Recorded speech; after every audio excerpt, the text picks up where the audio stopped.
Bismillahi walhamdulillahi assalatu wassalamu ala rasulillah amma ba'd rabbi shrah li sadri wa yassir li amri wahlul 'uqdatam min lisani yafqahu qawli.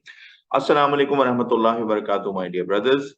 Inshallah, today we will continue our study of Surah An Nahl, and we will try our best to cover from ayah number 41 until 82. So let's start. Just like every other class, we will quickly go through the lessons from our previous class. Number one action from the previous class was that realize how we got created by Allah subhanahu wa ta'ala, which is now proven by science. So there's a detailed process of the creation of human beings, and it is all captured and mentioned in the Holy Quran. And at that point in time, the miracle, the element that is surprising and a miracle is that the Holy Prophet Muhammad sallallahu alaihi wasallam did not have um, the means or the scientific means to even prove or verify or get all of this information that is there in detail in the Quran. So this should be a source of Iman. This entire creation of human beings for us even should be a source of Iman for us. And this alone should be a basis of submitting to Allah subhanahu wa ta'ala versus becoming an opponent. And Allah subhanahu wa ta'ala reminds us how we were created from a drop of semen, which was so insignificant. And so the human beings, after this very small existence and starting as a drop, then become opponents and they become arrogant in front of Allah subhanahu wa ta'ala. So this was action number one. Action number two is we have to ponder on the amazing creation and believe in the creator Allah subhanahu wa ta'ala. A lot of signs have been shared in the previous lesson by Allah subhanahu wa ta'ala on how everything is created, on how everything is submitting towards him. And we will continue this even today. We will see a lot of signs that Allah subhanahu wa ta'ala will share with us. And finally, the last section that we went through last class was we don't have to be arrogant like shaitan. We have to come back to Allah subhanahu wa ta'ala whenever we make a mistake and ask for his forgiveness. Because the way of shaitan is that he did not repent and did not ask for forgiveness. However, if you contrast versus Adam alayhi salam, Adam alayhi salam went back to Allah subhanahu wa ta'ala and asked for forgiveness when he made a mistake. So this is the arrogance part is something that shaitan wants all of us to be and to practice. So, and he puts this waswasa in our mind that, okay, fine, you're such a bad person. Now continue doing whatever you are doing. And there is no way back. However, Allah subhanahu wa ta'ala clearly says that he is merciful and we should continue to ask for forgiveness. And Allah subhanahu wa ta'ala doesn't love arrogant people because then they think of themselves as, I am the one and I am in control or whatever. And then they continue to walk the path of shaitan. Moving forward to today's lesson. A'udhu billahi minash shaitanir rajim. Bismillahir Rahmanir Rahim. وَالَّذِينَ هَاجَرُوا فِي اللَّهِ مِن بَعْدِ مَا ظُلِمُوا لَنُنَبِّئُنَّهُمْ فِي الدُّنْيَا حَسَنًا. And those who immigrated in the way of Allah subhanahu wa ta'ala after they were wronged, surely we will give them a position, a good position in this world. And وَالْأَجْرُ الْآخِرَةِ Akbar. Law kanu ya'lamun. And the reward, but surely the reward of the hereafter is greater only if they know or only if they understand. So this ayah is important. Allah subhanahu wa ta'ala is talking about what should be the basis of migration for people. So Allah subhanahu wa ta'ala is mentioning the reason that people should migrate. Just a quick question. We just went through this ayah. What do you think should be the reason for people to migrate from one place to another? Migration means moving from one place to another, either from a country or a city. What should be the reason? Anyone? Anything that comes to your mind?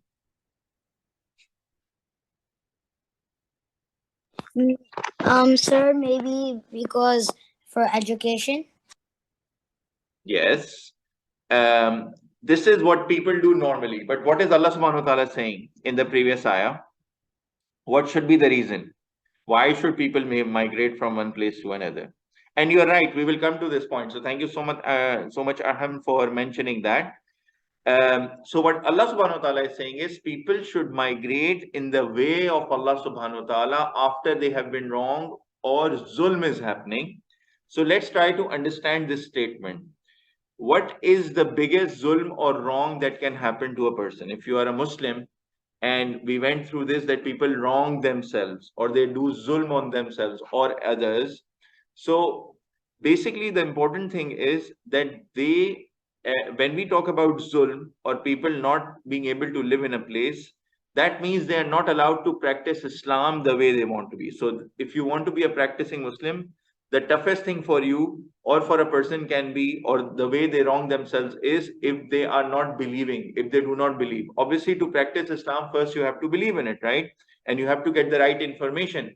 So if you are in a place where they're not allowed to practice Islam and justice is not provided in that society, then they should immigrate, because then it will be a way for them. So they should move to another land where they can be practicing Muslims, or they can practice Islam. And if you recall, we have discussed it in the previous lessons as well, that a lot of the battles in Islam were fought in order to establish justice, in order to remove zulm. The battles were not fought to convert people to Islam forcibly, as people say. They were fought to establish the justice system. And once Muslims used to become rulers of a land, there was freedom of practicing any religion. But the only thing that was removed was zulm and wrongdoing and corruption and oppression from a society. So now, so this should be the condition, that if people are not allowed to practice Islam and justice is not being provided in that society, then they should immigrate. Now comes to the question that Arham already mentioned, one part of it. These days, why do people seek immigration these days, especially from developing or poorer countries? So why do you think people seek immigration? Why do they want to move from their country to another country? So one of the reasons Arham already gave us, which is that they want better education. Okay. Anything else that comes to your mind? Anything? Sir, I think maybe getting a better passport for your nationality. Yes, very good point. Getting a better passport. Thank you, Ahmed. So, for example, there are certain countries where the passport is powerful, and the power of a passport is basically how many countries you can get into without getting the visa. These days, visa is tough. You know, some of the countries you can get 3 months, 2 months, whatever. Some of at least you have to apply online. But still, it's a hassle, right? So a powerful passport means you can travel to any country without even having a visa. So there are passports that some countries provide, I don't know, 120 countries visa free, 160 countries visa free, and all of these things get thrown to us. So yes, passport, education. So if you look at the reasons that people have to migrate from one country to another, is mostly they are worldly reasons, to have a better life. It can be standard of living, ease of travel, like Ahmed said, or education, as Arhan said, or medical facilities. Some of the people think that in some of the countries there are better medical facilities. Law and order can be one thing, because in some of the developing and poorer countries, law and order situation is not that good, right? There are muggings that are happening, everything.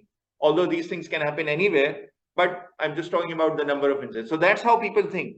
The way people think when they're thinking of moving is all because of worldly reasons, to have a better life, like standard of living, education, medical, and all of these things.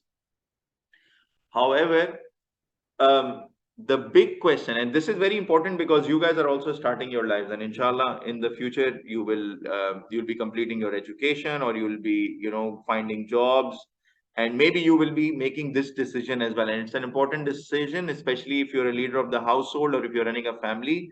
Then this decision to move to another country can have implications on your family as well. The question that is very important that we should ask, that we are learning from this ayah from Allah subhanahu wa ta'ala in the previous ayah, the question that we need to ask, not just for any move related, but for any other decision, is, will this move get me closer, bring me closer to Allah subhanahu wa ta'ala and Islam or not? This is very important. What is the environment in that country? Is this helpful to practice Islam? Is it against the culture of Islam? Is it for the culture of Islam? Will you or your family face any problems? This is the question that people need to ask, versus just focusing on worldly reasons, just to have a better life. And this, because why is this important? Because this life in this world will end. We know it is limited, it will end. What is important is that what it is for our hereafter. So the new place that you're migrating should help you and your family to become better practicing Muslims, to succeed both in this life as well as hereafter. So this is a very important thing to keep in your mind, because obviously the responsibility of the family is also on the person who's leading the family and the household. So keeping this ayah in mind, Allah subhanahu wa ta'ala is saying that it should may bring us closer to Allah subhanahu wa ta'ala and Islam. So those people will be rewarded in this life and the hereafter who immigrate in the way of Allah subhanahu wa ta'ala and Islam. So I just wanted to emphasize this point, and as well as this is a very important action for us. Moving forward. Alladina sabaru wa ala rabbihim yatawakkalun. Those who are patient and on their Lord they put their trust. Because here you are moving, and most probably when you are moving, and especially if you take in this topic of migration, then you don't know what to expect there. Sometimes you find a lot of the things. However, if you move in order to improve your life as a practicing Muslim, get closer to Allah subhanahu wa ta'ala, meaning that you are also putting your trust in Allah subhanahu wa ta'ala, that He will help, and we should also pray before making such key decisions.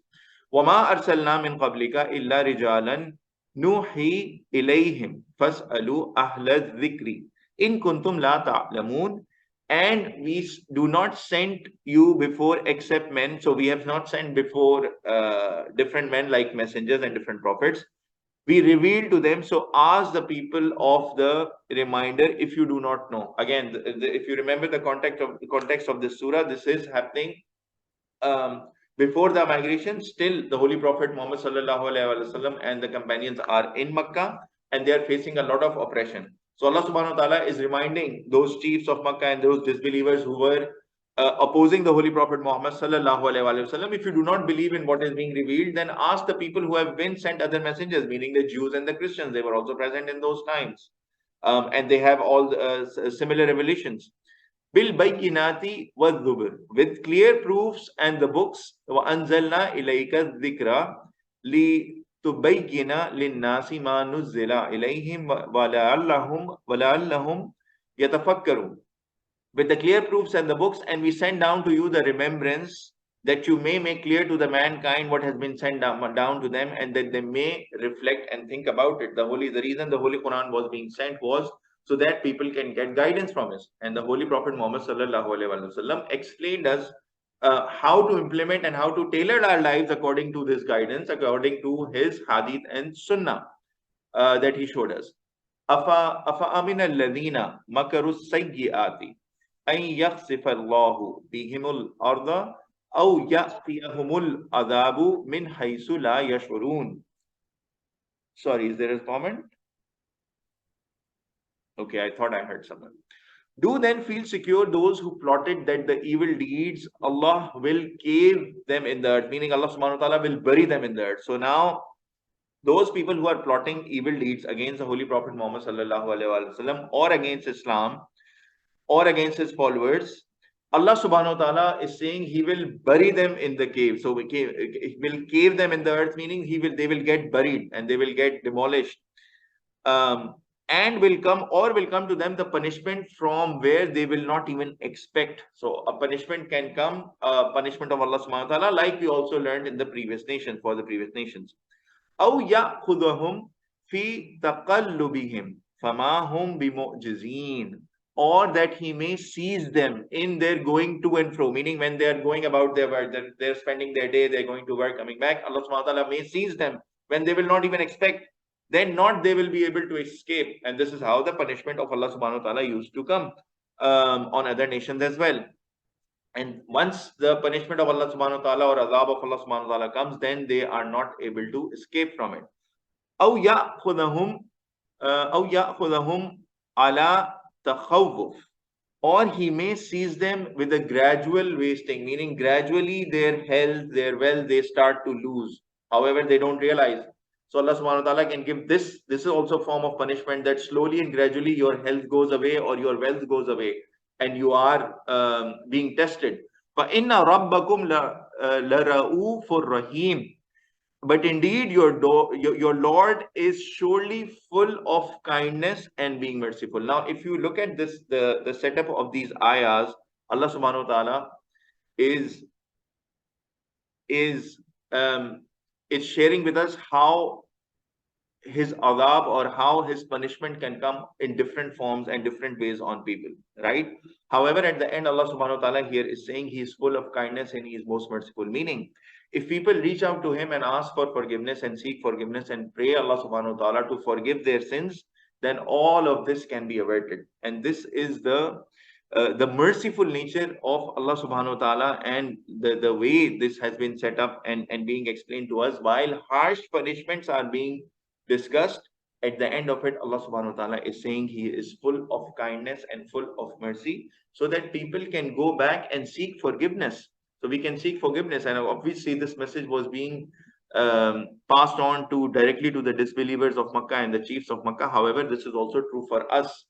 So, and these punishments are also true for us. So these are also examples for us to take lessons from. Awalam yarau ila ma khalaqallahu min shay'in yatafayya'u zilaluhu anil yamini washama'ili sujjadan lillahi wa hum dakhirun. Have you not seen towards what Allah subhanahu wa ta'ala has created from a thing, and their shadows get inclined to the left and to the right, and they are prostrating to Allah subhanahu wa ta'ala while being humble? When I searched for this over the internet, I found very interesting thing, and the thing that came to my mind were also plants. You see how plants cast their shadow. So if you look at this, there are different examples that you can search. This one on the left is an animation. It shows a plant that moves and that grows, and you can see how the shadow changes. And even if you look at the way the sunlight falls on certain plants, and when the sun is moving throughout the day from the, throughout the day, you see the shadows moving as well. So these examples, and these are signs from Allah subhanahu wa ta'ala. And if you look at a lot of plants, they seem to be tilted as if they are prostrating towards Allah subhanahu wa ta'ala. And it looks like a very humble position that they take, like almost that they're, they're about to go into ruku, or, they are doing sajda to Allah subhanahu wa ta'ala. So this ayah can be seen and observed all around us, that how Allah subhanahu wa ta'ala's creation is prostrating to him while they in a state of being really in a state of humbleness. Now, what is the opposite of being humble? It is meaning that they are arrogant. So let's go through this. وَلِلَّهِ يَسْجُدُ مَا فِي السَّمَاوَاتِ وَمَا فِي الْأَرْضِ مِنْ دَابَّةٍ وَمَلَائِكَةٌ وَهُمْ لَا يَسْتَكْبِرُونَ. And to Allah subhanahu wa ta'ala, everything is prostrating to Allah subhanahu wa ta'ala, whatever is in the heavens and whatever is in the earth, of all the moving creatures and the angels, and they are not arrogant. Allah subhanahu wa ta'ala doesn't love arrogant people, as we learned in the previous lessons as well. So in the previous ayah, you saw how they are prostrating, how their shadows are moving, and how they are moving, and they are being prostrating in front of Allah subhanahu wa ta'ala. And here Allah subhanahu wa ta'ala is explaining all the creatures, all moving creatures of this earth and the angels, they are not arrogant, and again they are also prostrating Allah subhanahu wa ta'ala. يَخَافُونَ رَبَّهُمْ مِنْ فَوْقِهِمْ وَيَفْعَلُونَ مَا يُؤْمَرُونَ. They fear their Lord above them, and they do what they are commanded. This is Ayatul Sajda. So after the class or during right now, even if you guys think that you will forget, you can pause and you can make a sajda. This is Ayatul Sajda, in which we should also make a sajda in front of Allah subhanahu wa ta'ala. I will also make it inshallah after the class. So this is a straight action that is coming out from this ayah. So those people who are humble, those people who are not arrogant, those creatures or those creations of Allah subhanahu wa ta'ala who are not arrogant, what do? They fear their Lord above them, and they do what they are commanded. Direct action coming for us from this ayah. Fear Allah subhanahu wa ta'ala and follow his commands. Don't follow shaitan's path of arrogance. Allah subhanahu wa ta'ala doesn't like people who are arrogant. So we should only fear Allah subhanahu wa ta'ala. And this is a very liberating action for us. This can liberate you out of multiple fears of different people. How someone can harm me, or fear of someone who is in authority or in power. So these things liberate you when you only fear Allah subhanahu wa ta'ala. Moving forward. وَقَالَ اللَّهُ لَا تَتَّخِذُوا إِلَهَيْنِ اثْنَيْنِ. And Allah has said, do not take two gods. There are no two gods. There's only one God, which is Allah subhanahu wa ta'ala. Innama huwa. And basically, if you look at these verses, it's being emphasized. Ilahaini means two gods, and its name, Istain also means two in Arabic. So it is being re-emphasized that do not take two gods. There is no such thing as two gods. Innama huwa ilahum wahid. He alone is the God. He alone is Ilah. Allah subhanahu wa ta'ala. The word Allah is constructed that way as well. Al-Ilah. That's what we learned in the previous lessons as well. He is the Ilah, the only God, meaning the one who should be loved, feared, and worshipped. Ya farhabun. So me alone you should fear, and you fear me alone. Allah subhanahu wa ta'ala is saying, as we took the action in the previous one. There is a Sahih Hadith related to this ayah, ayah number 51, narrated by Ubaidah radiallahu ta'ala anhu. The Prophet Muhammad sallallahu alayhi wa sallam said, the Prophet said, if anyone testifies that La ilaha illallah, no one has the right to be worshipped but Allah alone, who has no partners, and that Muhammad sallallahu alayhi wa sallam is his slave and his messenger, and that Isa, Jesus alayhi salam, is Allah subhanahu wa ta'ala's slave and not his son, and not all the things, the wrong things in Christianity. So even Isa alayhi salam is his slave and his messenger, and his word be, and then he was, meaning that Allah subhanahu wa ta'ala created Isa alayhi salam with that manner, which he bestowed on Maryam salamun alayha, and a spirit true created by him, and that paradise is the truth and hell is the truth. Allah subhanahu wa ta'ala, if you believe in all of this, the right belief that has been shared in the guidance and the Holy Quran, explained to us by the hadith of the Holy Prophet Muhammad sallallahu alaihi wasallam, and shown to us by his sunnah, then that person, what will happen to that person? So if you believe in all of this, and that paradise is the truth and hell is the truth, then Allah subhanahu wa ta'ala will admit him into paradise with the deeds which he had done, even if those deeds are few. Just having this solid belief in everything like this, even if your deeds are few and your good deeds are few, Allah subhanahu wa ta'ala will admit him into paradise. And then there is an extension of this hadith. Ubaidah added, such a person can enter paradise through any of its 8 gates he likes. And this is a Sahih Hadith. Having this true belief in our hearts and Iman on these things and all of these things can also help us to enter into paradise, even if our deeds are few. Moving forward. وَلَهُ مَا فِي السَّمَاوَاتِ وَالْأَرْضِ وَلَهُ الدِّينُ وَاسِبًا أَفَغَيْرَ اللَّهِ تَتَّقُونَ. And to him belongs whatever is in the earth, and to whom is the worship due constantly. Then how come do you fear anyone other than Allah subhanahu wa ta'ala? If he is the creator of the earth and to whom only you should worship, then why are you fearing anyone other than Allah subhanahu wa ta'ala? Why are you creating these false gods? وَمَا بِكُمْ مِن نِعْمَةٍ فَمِنَ اللَّهِ ثُمَّ إِذَا مَسَّكُمُ الضُّرُّ فَإِلَيْهِ تَجْأَرُونَ. And whatever you have of favor is from Allah subhanahu wa ta'ala. Then whatever touches you, the adversity, then to him you cry for help. Allah subhanahu wa ta'ala is reminding them. Even the mushriks of Makkah, when they used to be stuck in a hardship, they used to cry to Allah subhanahu wa ta'ala for help. Allah subhanahu wa ta'ala is reminding them of this fact.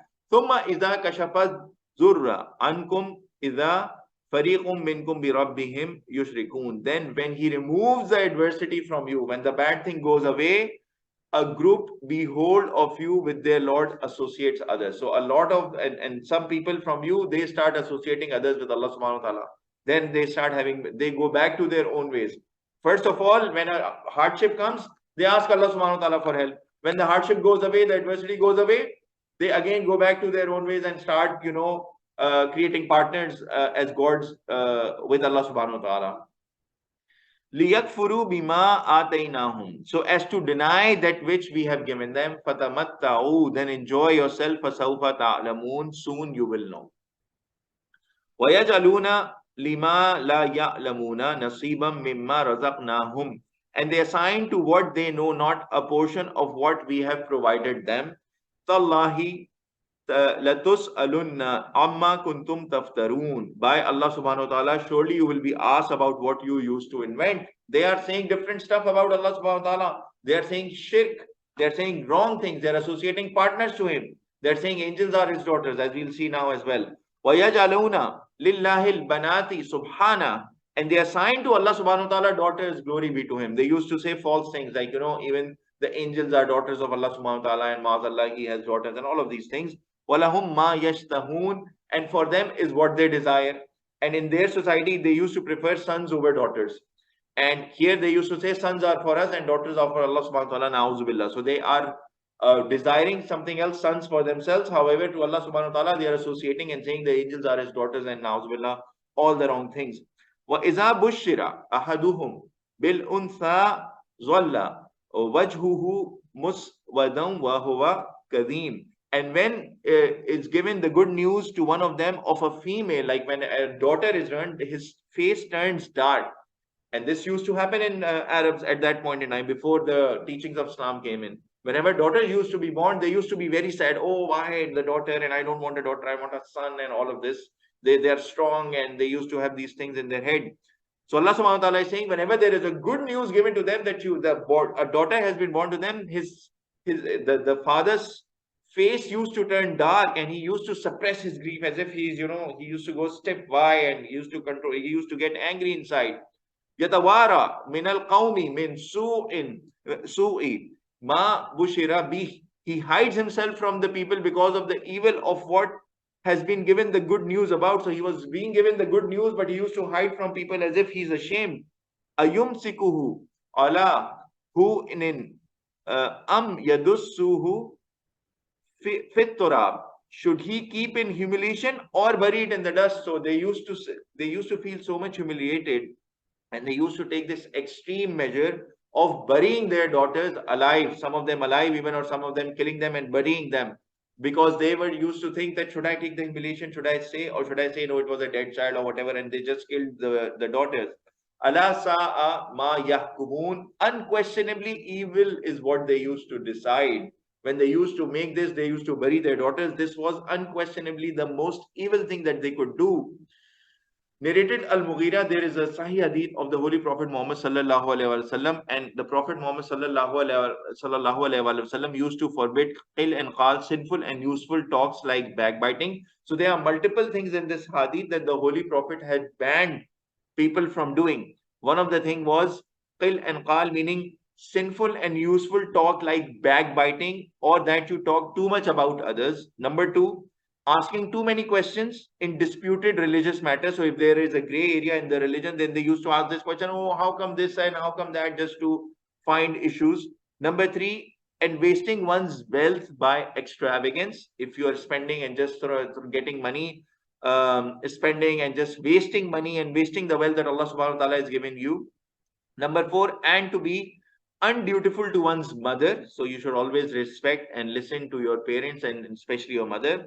Number five, and to bury the daughters alive. So this is the point. Point number five in the Sahih Hadith, why this is related to the previous ayah. The Holy Prophet Muhammad sallallahu alaihi wasallam forbidden at that point in time. He declared this is forbidden to bury daughters.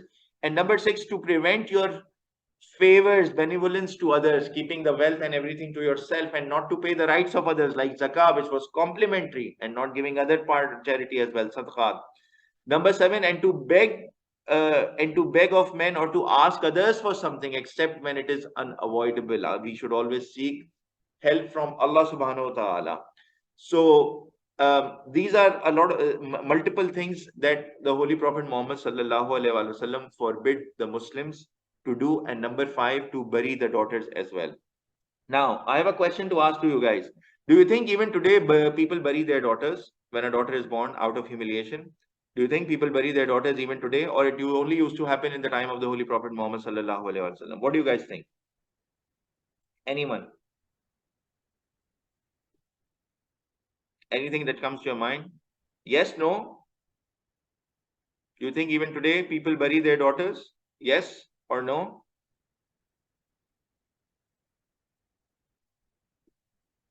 No, sir. No, people don't bury their daughters. Okay, one of the answers. Jazakallahu khairan for the answer. You think no, people don't bury their daughters, and you're right. Jazakallahu khairan. Thank you so much. You're right. It doesn't happen literally. People don't bury their daughters. But still, many people today prefer to have sons. And this is the point that I wanted to also mention here.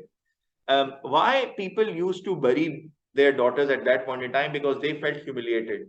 Why? Because they wanted sons. Sons were seen as a source of power, as strength. I have these many sons and they will help me. When I grow weak, they will help me, and they are strong. Daughters are a humiliation. That was the thinking at that point in time, which is why I want to highlight this point even today, because still many people prefer to have sons because they think that sons are an investment. And normally what happens is that daughters get married and they go to another home, they move away from their and they move to another home, and they are not seen as a support, and they take and they move there with their husbands. However, people think that sons can take care of them in their old age, and they can do and they provide for them, so they invest in them.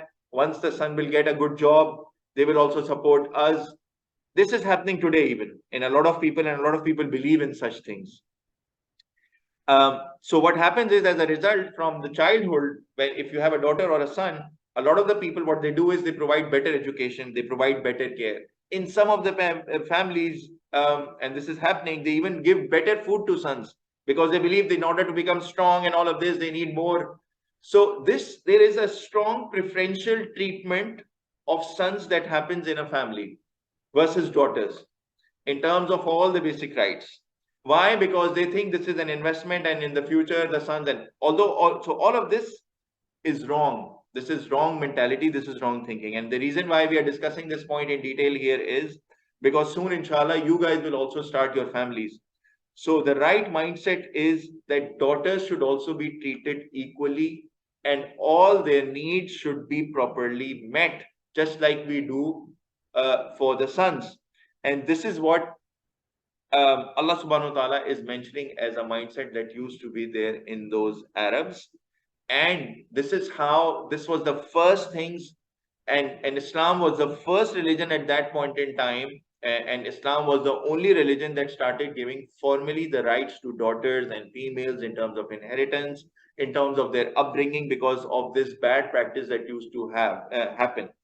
So even the important action for us is that we should not bury our daughters. We should not be ashamed. In a lot of the families, you see there are so many daughters, 5, 6, 4, 6 daughters, and then a son, and then it stops because people really continue to have children until they have a son because of the preferential treatment of the son. So the action for us is we should not bury our daughters. We should not think, and we should not be ashameful of our daughters. If anything, daughters are a blessing. So treat all your kids, be it sons or daughters, equally, and raise them according to the teachings of Islam. This should be our focus. So be it a son, be it a daughter, they should be treated equally, and both of them should be given the teachings of Islam so that they can be sadaqah jariyah for their parents. Okay, so I just wanted to make sure that this point is clear. Moving forward. لِلَّذِينَ لَا يُؤْمِنُونَ بِالْآخِرَةِ مَثَلُ السَّوْءِ. For those who do not believe in the hereafter, this is the example. The similitude word means an example. It is similar of the evil. So they are evil, those who do not believe in the hereafter. وَلِلَّهِ الْمَثَلُ الْأَعْلَى. And for Allah subhanahu wa ta'ala, the example is of the highest. So of the highest thing or being that you can think about is Allah subhanahu wa ta'ala. وَهُوَ الْعَزِيزُ الْحَكِيمُ. And He is the Almighty. He is powerful. He has power over everything, and He's all wise. Yeah, He possesses the knowledge and wisdom. All absolute power and knowledge and wisdom is possessed by Allah subhanahu wa ta'ala. So you cannot associate the daughters of Allah subhanahu wa ta'ala and something better for yourself. Now, again, this ayah is pointing to the same point that we just discussed. Allah subhanahu wa ta'ala has the best, and He is the creator of all. وَلَوْ يُؤَخِذُ اللَّهُ النَّاسَ بِظُلْمِهِمْ مَا تَرَكَ عَلَيْهَا مِنْ دَابَّةٍ وَلَكِنْ يُؤَخِّرُهُمْ إِلَىٰ أَجَلٍ مُسَمَّى. And if Allah subhanahu wa ta'ala were to seize the mankind for their wrongdoing, then He would not have left anyone upon moving creature, but He defers it for a point in time. Now, a lot of the people at that point in time were asking for punishment. They were saying to the Holy Prophet Muhammad sallallahu alaihi wasallam, okay, if you're truthful, bring the punishment to us, and we will face and all of this. Allah subhanahu wa ta'ala is saying, if Allah subhanahu wa ta'ala was to seize mankind for their wrongdoing, almost everyone on the face of this earth would get seized, and there would none of the creature would be left. But however, Allah subhanahu wa ta'ala defers it for an appointed term, meaning He gives us time so that we can go back to Allah subhanahu wa ta'ala for forgiveness and get on the right path. He gives all of them. There is a deferred time, meaning the time of the death. Once death comes, all the deeds, the actions are closed. Now you cannot take any action. So He defers for an appointed term. فَإِذَا جَاءَ أَجَلُهُمْ لَا يَسْتَأْخِرُونَ سَاعَةً وَلَا يَسْتَقْدِمُونَ. Then when comes, not their terms will remain, but they will remain behind an hour, and they cannot advance it. So once the time comes, they will not be able to delay it or advance it. Allah subhanahu wa ta'ala will define the term when that appointed term ends. Then no one can delay it, and then no one can bring it forward.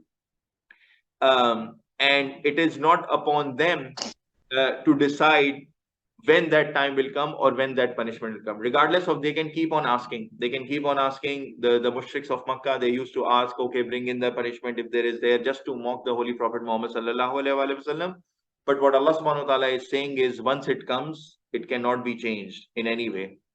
وَيَجْعَلُونَ لِلَّهِ مَا يَكْرَهُونَ وَتَصِفُ أَلْسِنَتُهُمُ الْكَذِبَ أَنَّ لَهُمُ الْحُسْنَى.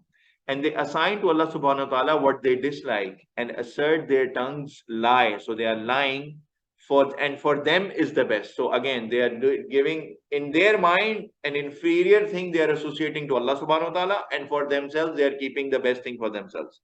La jarama anna lahumun nara wa annahum mufratun. No doubt that for them is the hellfire, and they will be completely abandoned. No one will be able to help them. They will stay in it forever. Tallahi laqad arsalna ila umamin min qablika fazayyana lahumush shaytanu a'malahum fahuwa waliyuhumul yawma walahum azabun alim. By Allah subhanahu wa ta'ala, certainly we have sent to the nations before you, but made fair seeming to them the shaitan and their deeds. So he is their ally today, and for them is a punishment, painful punishment. Now, Allah subhanahu wa ta'ala is reminding the Holy Prophet Muhammad sallallahu alaihi wasallam that this message of oneness of Allah subhanahu wa ta'ala, and there were multiple messengers and prophets who were sent to people. However, shaitan made their bad deeds look good for them. Even the mushriks of Makkah, what were they doing? They were thinking that they are protecting their heritage and their culture and their trade and everything else while they were oppressing. So shaitan makes the bad things seem good, and that's how he becomes their ally. And Allah subhanahu wa ta'ala is saying, for those people who become ally of shaitan, there is a painful punishment. Moving forward, وَمَا أَنزَلْنَا عَلَيْكَ الْكِتَابَ إِلَّا لِتُبَيِّنَ لَهُمُ الَّذِّي اخْتَلَفُوا فِيهِ وَهُدًى وَرَحْمَةً لِقَوْمٍ يُؤْمِنُونَ. And we do not reveal to you the book except that you make clear to them that which they differed in it, and as a guidance and a mercy for the people who believe. So Allah subhanahu wa ta'ala, this book is the Holy Quran is a clear book that makes things clear. It is also called Al-Furqan, which means that explains what is right, what is wrong, what is halal, what is haram, what we should do, what we should not do. And a lot of the time people used to discuss matters. So this is a book that provides also the justice and decides between people. And this is a guidance and a mercy for those people who believe. Wallahu anzala minas samaa'i ma'an fa ahya bihil arda ba'da mautiha. And Allah subhanahu wa ta'ala sends down from the sky water, then gives life by it to the earth after its death. Meaning there is a dead earth. When rain falls, plantations, greenery, and life starts to emerge. So from death, it is very easy for Allah subhanahu wa ta'ala to raise us back again, to give us life again once we die. Because this was the biggest argument of the mushriks. They used to say, so the Holy Prophet Muhammad sallallahu alaihi wasallam used to share the revelation and say that once we die, we will be raised back again on the day of judgment. And they used to say, okay, so once we die, how will Allah subhanahu wa ta'ala raise? Allah subhanahu wa ta'ala is giving a live example that is in front of you. Water comes down, rain comes in, and life starts to emerge from a dead earth. Or if you look at the dead seed, it's a very static seed. You put it in the soil. Who brings and creates it into a plant and into a tree, and then it starts to give fruits? Only Allah subhanahu wa ta'ala. Inna fi zalika la ayatan li qawmin yasma'un. Indeed, that in it surely is a sign for people who listen, who understand, or who think, or who ponder over such points. Wa inna lakum fil an'ami la ibra. And indeed, for you is a lesson in the kettle. Now, Allah subhanahu wa ta'ala is reminding us, just look at the kettle that you have. There is a lesson there as well. Nusqikum mimma fi butunihi mim baini farsyum wadamil labanan khalisan sa'igal lisharibin. And indeed, there is a lesson in the kettle. If you look at closely, look at the kettle. We give you to drink from what is in their bellies, from between bowels and blood, which is pure milk palatable to the drinkers. Now, if you look at the if you look at the cattle, like the cows or the sheep, and or goats from whom milk is extracted, Allah subhanahu wa ta'ala is saying, just look at the construction from the same belly where they have their own food and their filth that goes out. In between that, Allah subhanahu wa ta'ala has arranged milk to come out as well. And once those people who drink the milk, it is so nice, they feel refreshed, it is palatable for them, they get refreshed from that milk, it is very likable for them. So how come Allah subhanahu wa ta'ala brings out milk out of that creature? This in itself is a miracle. All of this, this is a perfect creation of Allah subhanahu wa ta'ala. From the same animal and his body, where all of these things Allah subhanahu wa ta'ala has based, and there's a complete system of the body of a cattle. You see how milk is coming out in between, and how Allah subhanahu wa ta'ala has arranged, and how perfectly Allah subhanahu wa ta'ala has created those animals and cattle that you benefit from. وَمِن ثَمَرَاتِ النَّخِيلِ وَالْأَعْنَابِ تَتَّخِذُونَ مِنْهُ سَكَرًا وَرِزْقًا حَسَنًا. And from fruits, the date palm and the grapes, you take from it intoxicant and a provision that is good. So all of these things that Allah subhanahu wa ta'ala has created, the fruits you benefit from. Inna fi zalika la ayatan liqaumin yaqilun. Indeed, that is surely a sign for a people who use reason. All of these things you should observe. This can only be done by a perfect creator. وَأَوْحَى رَبُّكَ إِلَى النَّحْلِ أَنِ اتَّخِذِي مِنَ الْجِبَالِ بُيُوتًا وَمِنَ الشَّجَرِ وَمِمَّا يَعْرِشُونَ. And inspired your Lord to the bee that take among the mountains houses, and among the trees and what they construct. So the name of this surah is coming from this ayah number 68, Nahl, which means the bee. Now Allah subhanahu wa ta'ala is saying, He inspired, He told the bee that go to the mountains, and there are, like it's like houses of mountains because they're covered, and among them the trees, and that is what they construct. So basically they go to these mountains and houses which are like and trees that are like houses, and from there they take and they go to different fruits and they go to different flowers, and then they create. What do they create? Thumma kuli min kulli samarati fasluki subula rabbika zulula. Then eat from all the fruits and follow the ways of your Lord, and it has been made very smooth, the entire process. So this is an instruction going to the honeybee. Go to different mountains, go to different trees, and there you obviously there are houses that they create, the bee hives that are there. You see them on the branches of the trees or on mountains. In different places they create these houses, and then Allah subhanahu wa ta'ala instructed them to go to different fruits and different flowers to get the nectar. Yakhruju mim butuniha sharabum mukhtalifun alwanuhu fihi shifa'ul linnas. Then what happens? It comes forth from their bellies a drink of varying colors, meaning honey. It is, and if you look at the types of honeys that are available, if you just go on the honey shelf and just look at the different types of honey, that in itself is a miracle of Allah subhanahu wa ta'ala, how honeybees are producing these different types. And there is a healing for mankind. We know today, scientifically proven, honey can cure a lot of the diseases and a lot of the things, a lot of the symptoms, especially related to flu, cough, and even stomach and digestive. And it has a lot of health benefits. and a lot of them I'm sure human beings are not even aware of, and science will only catch up to learn it. So here Allah subhanahu wa ta'ala is saying that Allah subhanahu wa ta'ala revealed to the honeybee to go in different areas, on the trees, on the mountains here, and they construct their houses, and then comes forth from its same belly a drink which is obviously honey, that is of varying in colors, and it is a healing for mankind. Inna fi dhalika la'ayatan liqaumin yatafakkarun. Indeed, that is surely a sign for a people who reflect. I just looked at Google, and this is a clear action that is coming from Allah subhanahu wa ta'ala from this ayah. I mean, I just searched for how honey is made, the chemistry, and if you look at the anatomy of a worker honeybee, there is a queen honeybee and there are work and different roles that are assigned inside a beehive to different types of bees. If you just look at how it is created, this in itself is a miracle of Allah subhanahu wa ta'ala right in front of us. This is a sign of Allah subhanahu wa ta'ala right in front of us. So the action for us is believe in Allah subhanahu wa ta'ala, our perfect creator with amazing creations all around us as signs. Observe the anatomy of a honeybee and the chemistry of honey. Just search these little things and you will learn how all of this works. And this in itself is a perfect creation from Allah subhanahu wa ta'ala. One of the miracles is also a lot of the time scientists are still thinking how honeybees are able to fly with the wings are smaller than their body.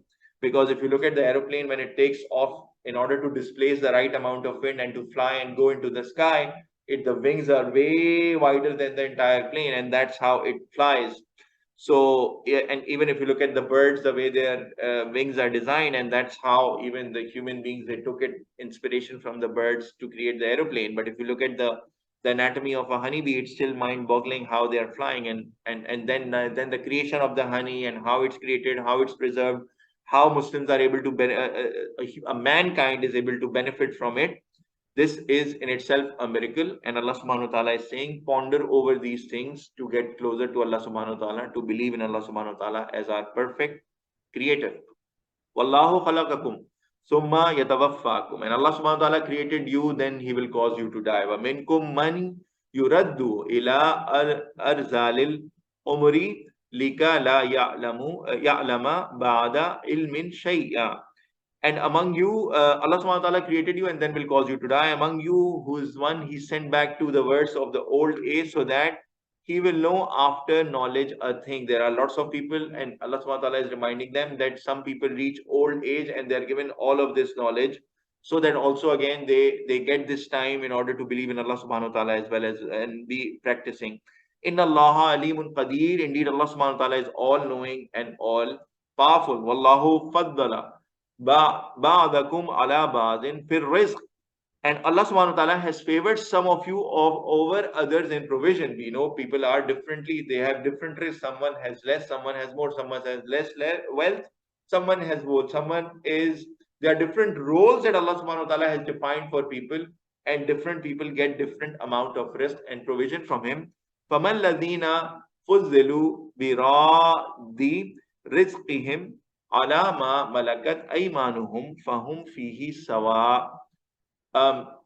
But those who are favored would hand over their provision to whom possesses their right hand, so that they are in it equal. Afa bi ni'matillahi yajhadun. Then it is the favor of Allah subhanahu wa ta'ala that they reject. So those people who are more wealthy, who have more wealth, they should also pass on the wealth in terms of zakat, sadaqat, and sadaqah to the people of the right hands that they possess, meaning to those people who are working for them. In those days, they used to be slaves, but here in our days, we have our maids, our servants, our other people that are all around us. They have the first right also to our health, and they are the ones whom the people who are higher in status should help people who are lower in status, and that's how Allah subhanahu wa ta'ala fulfills His favor. So this is someone who has extra wealth or someone who has extra money. This is the favor of Allah subhanahu wa ta'ala, and that's how it should be utilized as well in order to help others. There is a explanation here as well related to this ayah.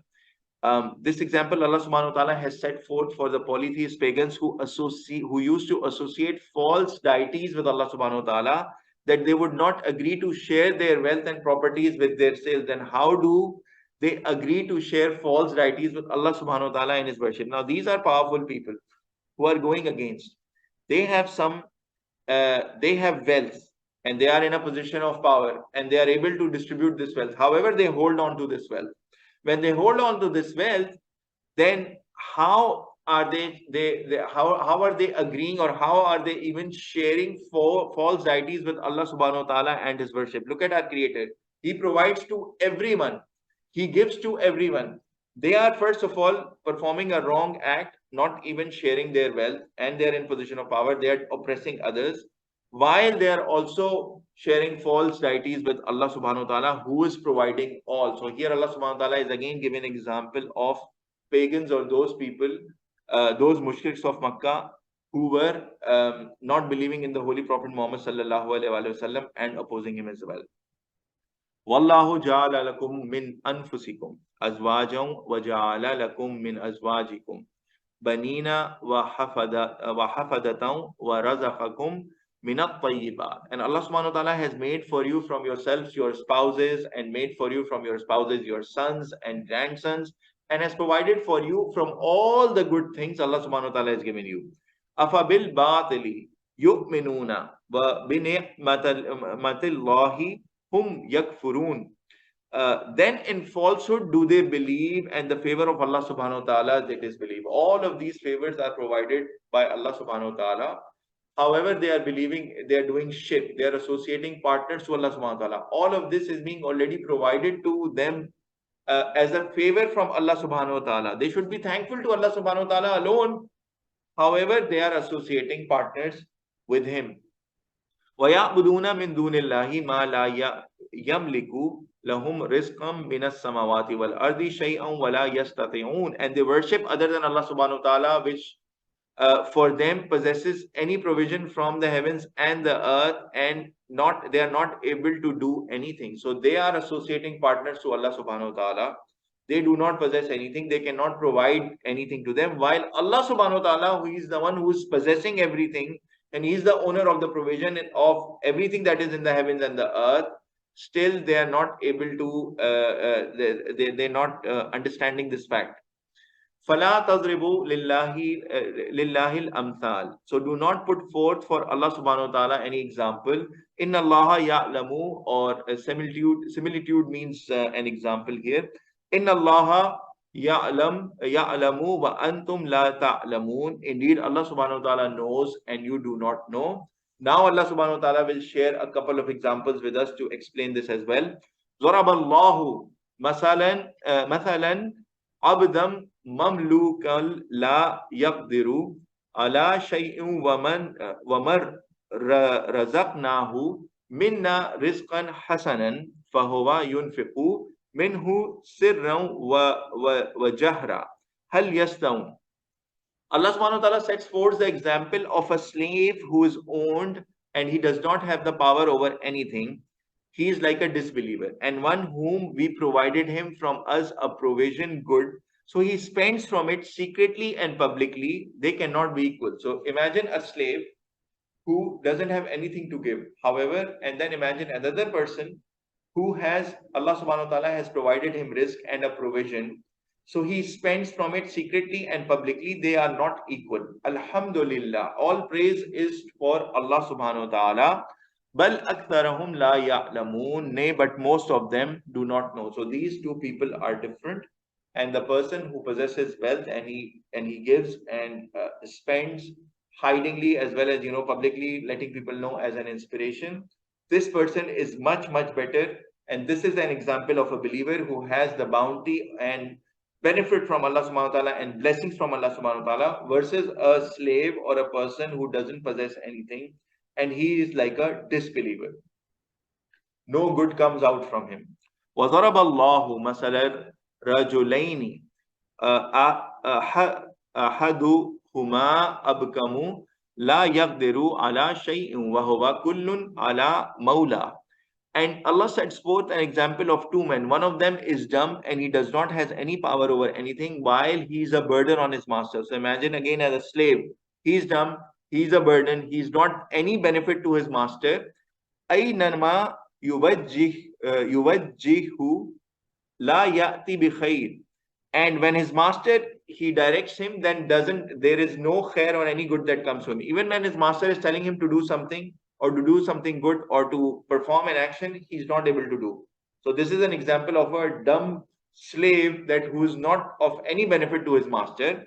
Hal yastawi huwa, is he equal to wa may ya'muru bil adl, the one who commands of justice, وَهُوَ عَلَى صِرَاطٍ مُسْتَقِيمٍ, and he is on the straight path. Now Allah subhanahu wa ta'ala again is comparing two type of people. One person is a slave.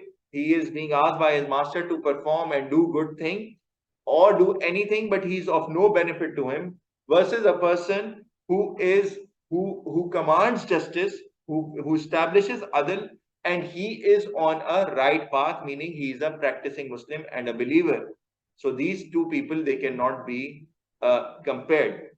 Similarly, Allah subhanahu wa ta'ala continues to share examples with us. وَلِلَّهِ غَيْبُ السَّمَاوَاتِ وَالْأَرْضِ, and to Allah subhanahu wa ta'ala belongs the unseen of the heavens and the earth, both the seen as well as the unseen. وَمَا أَمْرُ السَّاعَةِ إِلَّا كَلَمْحِ الْبَصَرِ أَوْ هُوَ أَقْرَبُ. So to Allah subhanahu wa ta'ala belongs the unseen of the heavens and the earth, and not is the matter of the hour, but as a twinkling of the eye. So they ask when the day of judgment will come, when Qiyamah will come. Allah subhanahu wa ta'ala is saying it's like a blinking of the eye. And only Allah subhanahu wa ta'ala knows the timing, and Allah subhanahu wa ta'ala, there are certain things that are hidden in this world, only Allah subhanahu wa ta'ala has knowledge of. So it can be like a twinkling of an eye, or even closer to that. You can imagine how quickly we do like this with our eyes, the way our eyelids close and open. This is so quick. Allah subhanahu wa ta'ala is saying maybe it is this close or even closer than that, the day of judgment that they keep on asking. Inna Allah ala kulli shay'in qadir. Indeed, Allah subhanahu wa ta'ala has all power over everything. Wallahu akhrajakum min butunin ummahatikum la ta'lamuna shay'a. And Allah subhanahu wa ta'ala brought you forth from the wombs of your mothers, not knowing anything. You did not know, and Allah subhanahu wa ta'ala got you from the womb of your brothers, from your mothers.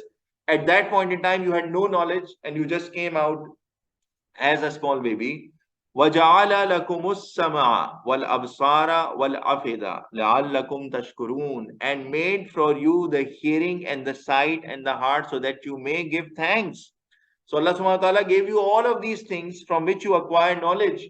When you came out from the womb of your mothers, you had no knowledge, you were a child. And then Allah subhanahu wa ta'ala gave us all of these senses to collect all of this knowledge from this world, and gave us hearts so that we may give thanks. Once we realize all the blessings of Allah subhanahu wa ta'ala, we should thank Allah subhanahu wa ta'ala.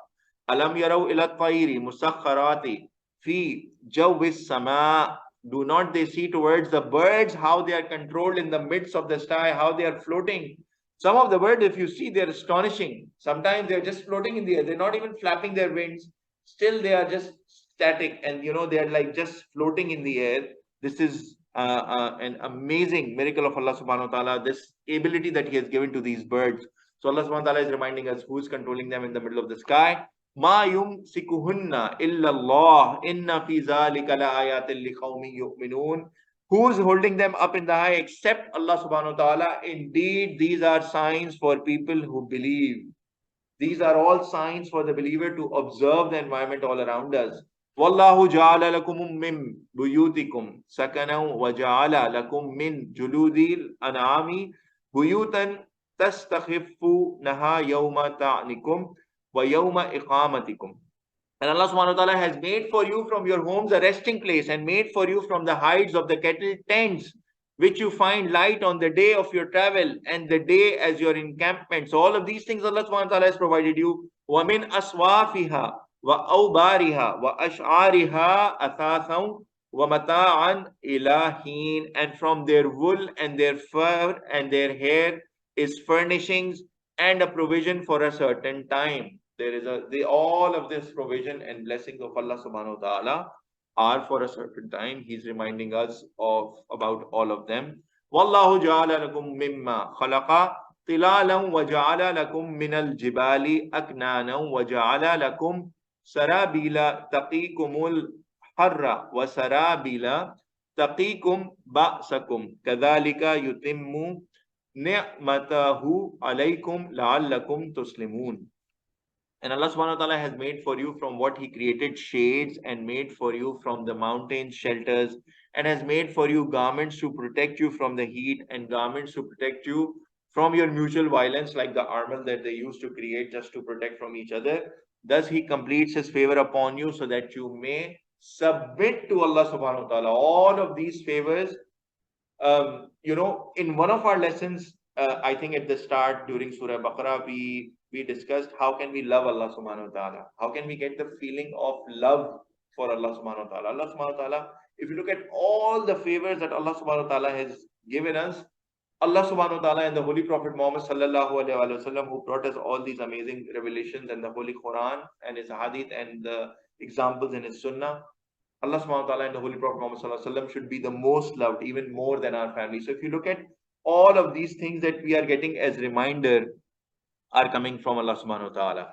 فَإِن تَوَلَّوْا فَإِنَّمَا عَلَيْكَ الْبَلَاغُ الْمُبِينُ. Then if they turn away, then only upon you is the conveyance that is clear.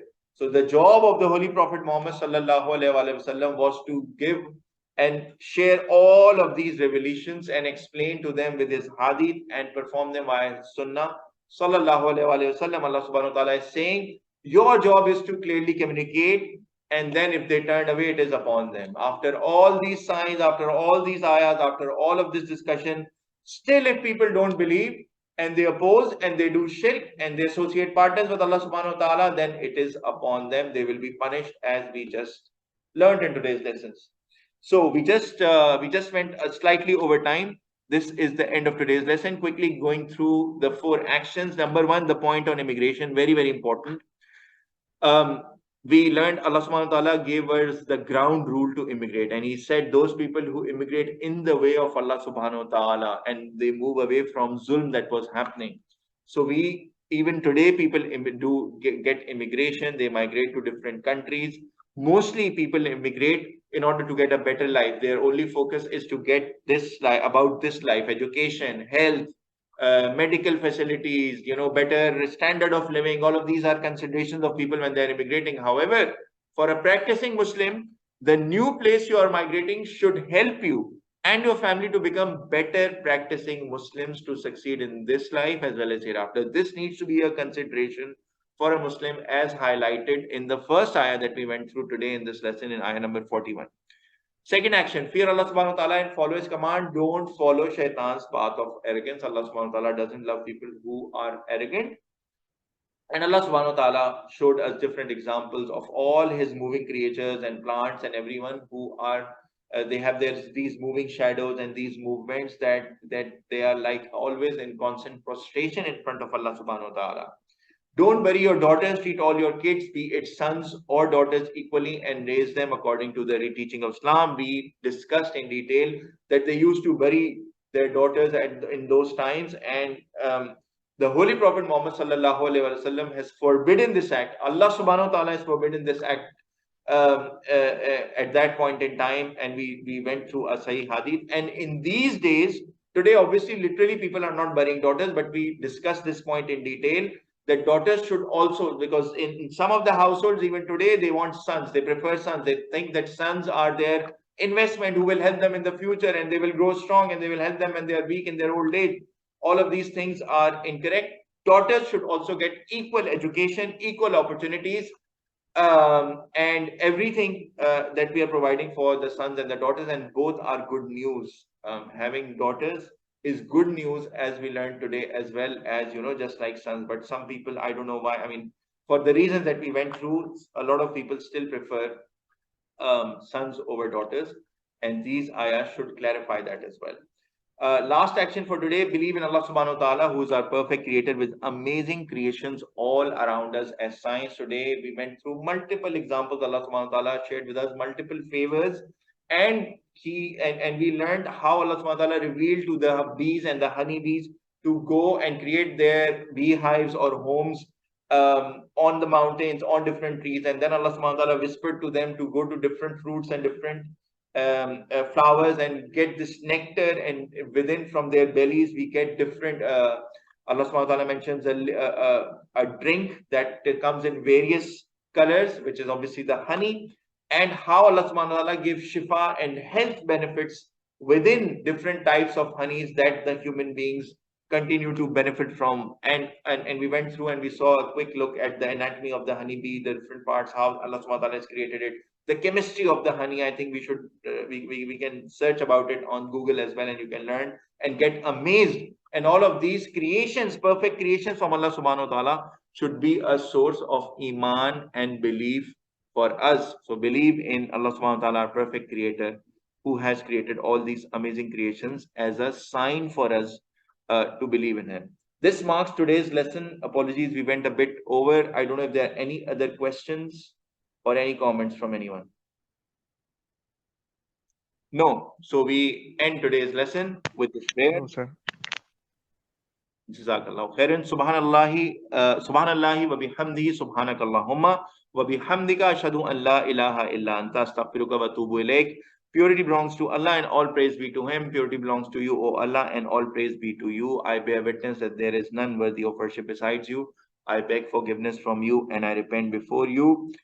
Jazakumullahu khairan. Assalamu alaikum warahmatullahi wabarakatuh, my dear brothers. InshaAllah, we will meet same time on Saturday. Today's class was exceptionally done on Sunday. InshaAllah, we will continue from next week on the same time every Saturday. Assalamu alaikum warahmatullahi wabarakatuh.